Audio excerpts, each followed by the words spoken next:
Обзор на дом 250 квадратных метров, который вам будет дешевле купить, чем построить с нуля. Мы находимся в Вагорго, здесь 5 соток земли, дом 270 квадратных метров. Смотрите, двери из чистого ореха, даже дверные рамы у нас из чистого ореха. Большой просторный гостевой санузел. Хватит места под вашу ванну, можно убрать эти морозилки и установить ванну. В этом доме почти никто не жил, он абсолютно новый. Смотрите, какой холл. Даже потолочные плинтуса здесь из чистого караджигача. Классическая лестница из дерева. Здесь слева у нас располагается просторная гостиная комната. 25-30 человек здесь спокойно поместится. Дальше идет кухня. Кухню вы сможете оборудовать под себя, под свой вкус. Здесь выведены все коммуникации. Далее идет подвал. Так, это наш подвал. В подвале у нас два просторных помещения. Одна спальная комната вот такая.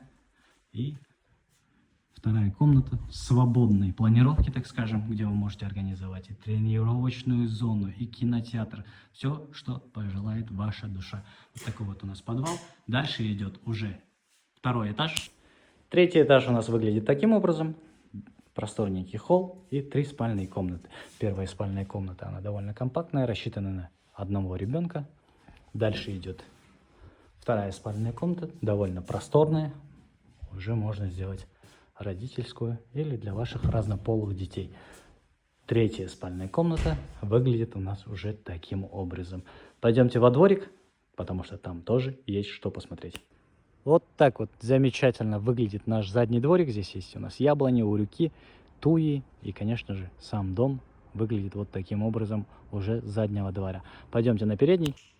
Таким образом выглядит наша въездная часть. Застелена брусчатка, посажены вот такие классные ели. Есть навес на одно авто. Повторюсь, 250 квадратных метров. Цена составляет 250 тысяч долларов. Ну а если вдруг этот дом для вас слишком большой или дорогой, есть вариант подешевле, уже за 150 тысяч долларов. Обзор на него будет следующим постом.